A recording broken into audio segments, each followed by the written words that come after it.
Olá pessoal, hoje temos uma resenha de um romance que eu li neste mês de março. Ele vai ser um pouquinho diferente dos outros vídeos de resenha que eu trago aqui. Geralmente eu escrevo um roteiro, faço uma resenha para o blog e me baseio nesse roteiro para poder gravar o vídeo. O de hoje vai ser um pouco mais espontâneo, eu não fiz o roteiro, eu vou falar conforme for vindo as ideias a respeito do livro. Então prepare um cafezinho para você também. Sente-se aí e vamos falar sobre o livro Quando Chega a Primavera, da Janette Oke.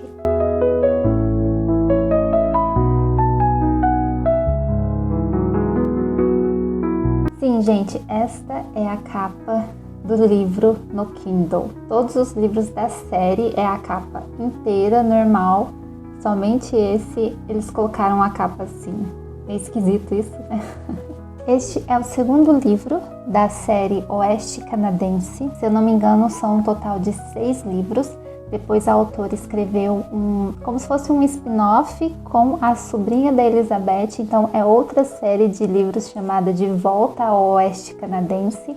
Eu li o primeiro, já tem resenha aqui no canal, você pode conferir. Entre os dois, o meu favorito é o primeiro, apesar de eu ter gostado de bastante coisa deste livro.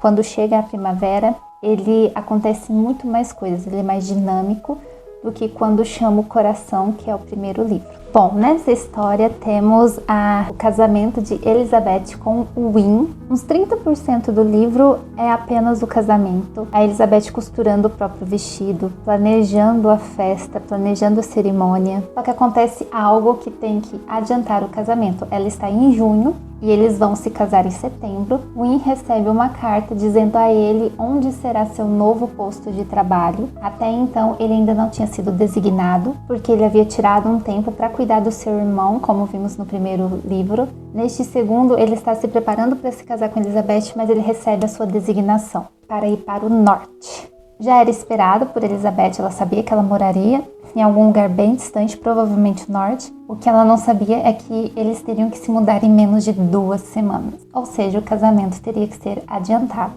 Enquanto ela tinha quase 3 meses para o seu planejamento, agora ela teria 1 semana. E é legal essa parte, eu gosto dessa rotina dos personagens, em vez de algo só mencionado, aconteceu assim, assado, não, cada capítulo temos os processos da Elizabeth, os momentos dela com a sua família, que ela não via já tinha 1 ano, e os momentos dela com o Win também.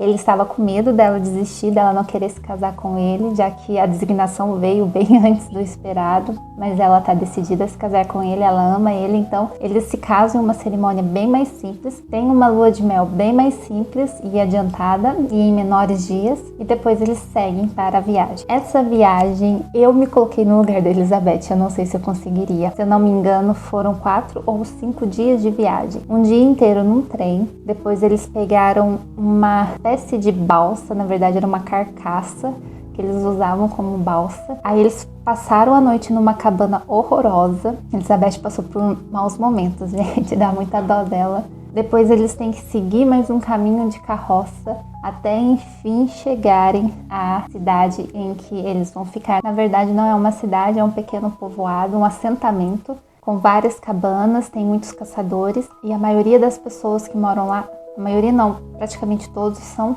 indígenas. O Win, ele faz parte da Polícia Montada do Canadá, ou seja, ele é uma espécie de policial, é lei, médico e até mesmo pastor. Os indígenas obedecem a ele, aceitam ele como autoridade, então o que ele diz está dito e todo mundo tem que obedecer.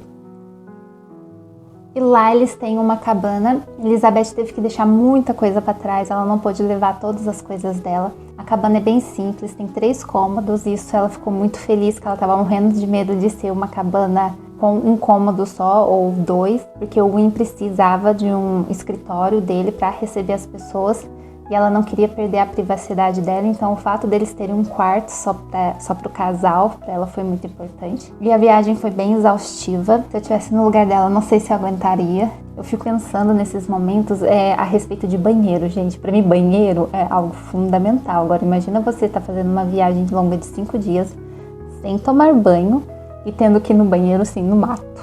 Eu vou ali no mato atrás de uma moitinha e é isso que é teu banheiro. E quando ela chega nessa cabana, ela não tem um banheiro. Não tem.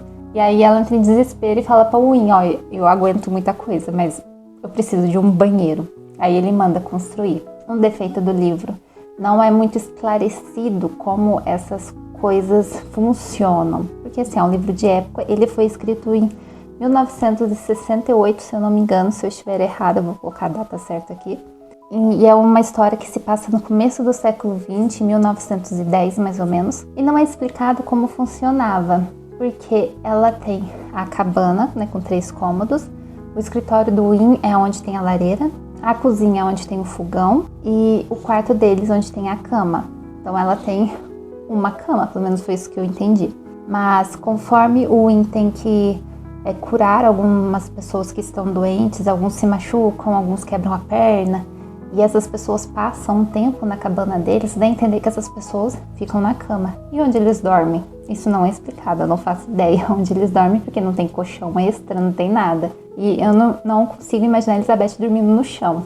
O banheiro que é construído também não é explicado se foi construído um fosso, igual aqueles banheiro bem antigo, que às vezes a gente ainda vê em algumas roças, que é um fosso, aí em cima é madeira e tem um buraco lá onde faz as coisas.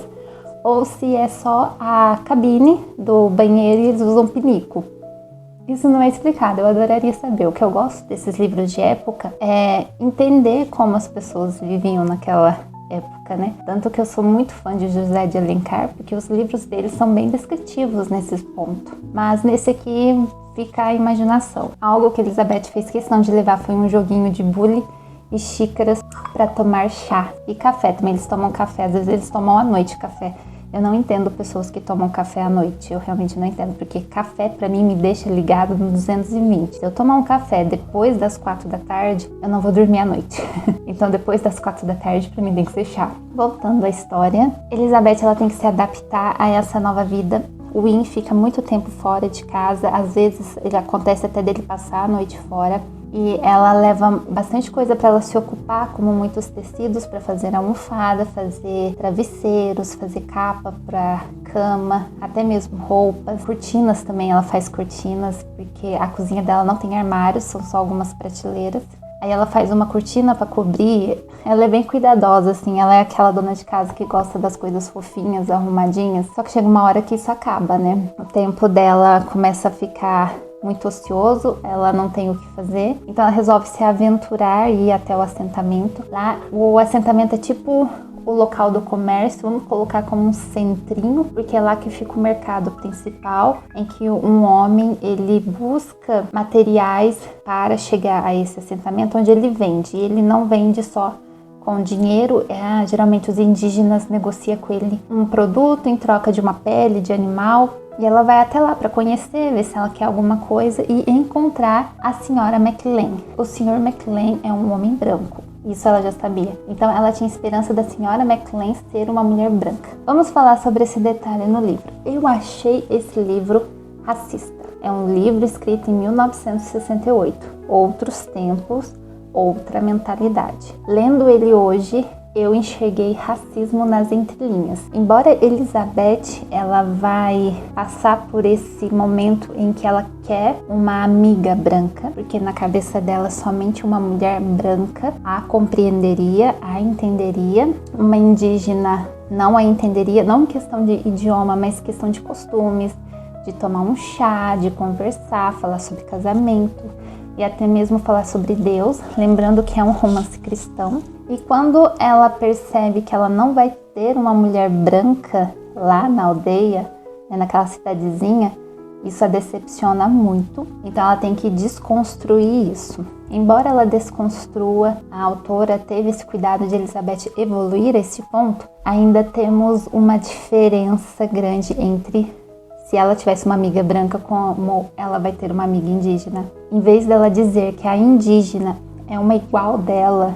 uma irmã, como ela chamaria a mulher branca, ela chama de espírito amigo. Não uma pessoa amiga, não uma irmã, é um espírito amigo, ou seja, a alma, o interior da indígena é igual a dela, a aparência não.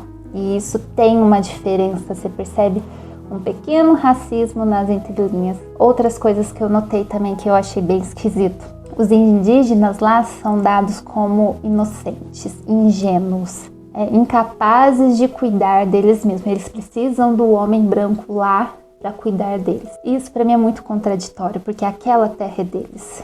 Eles estavam lá antes. O homem branco que chegou lá levando doenças, levando problemas para eles. Aí um homem branco que levou esses problemas tem que consertar esses problemas. E a Elizabeth ainda acha, não só ela, o Win também, que em momentos como numa nevasca, eles não vão sobreviver, eles não vão conseguir lidar com isso e que eles precisam da ajuda deles. E isso para mim não faz muito sentido, afinal eles já estavam lá antes, eles conhecem aquele lugar muito melhor do que eles. Mas a Elizabeth desconstrói muitas coisas. Essas partes me deixou meio irritada com o livro, mas deu para relevar, não é algo muito repetitivo, não é algo muito escancarado, então você revira o olho e passa para frente. Outra coisa que me incomodou neste livro é que, diferentemente do primeiro, este é mais doutrinário. O primeiro a gente não tinha muita bateção de tecla na parte religiosa da Elizabeth. Neste já tem. E para não dar muito spoiler, eu não vou falar muito sobre o que acontece, mas é incômodo um pouco. Eu li sabendo que era um romance cristão, que eu encontraria esse tipo de coisa, mas foi um pouco incômodo e eu tive que dar uma passada rápida em algumas partes porque eu não conseguia ler. Tirando esses defeitos, que para mim são defeitos, a história é muito legal, é boa. Não sei se eu vou continuar a série, porque como este foi bem cristão mesmo, eu acredito que os próximos vão ser ainda mais. Então eu não sei se eu tô afim de ler, talvez eu tenha que esperar eu estar numa fase que não vai me incomodar ler esse tipo de coisa, mas é uma história boa, leve, tranquila, você não passa raiva, você não chora, você não sofre. Então, quando chega a primavera, foi uma leitura boa, foi rápida, como eu leio rápido esses livros, gente, principalmente no Kindle. Vocês também leiam bem mais rápido no Kindle do que num livro físico? E me contem aí nos comentários se você já leu quando chega a primavera ou se você já leu algum livro da Janette Oker. Assista, se você ainda não assistiu, a primeira resenha do primeiro livro. Vou deixar o link aí em cima e aqui embaixo também. Bom, se inscreva no canal, curta o vídeo, comente aí se você já leu ou qual livro você está lendo no momento. E a gente se vê nos próximos vídeos. Tchau, tchau!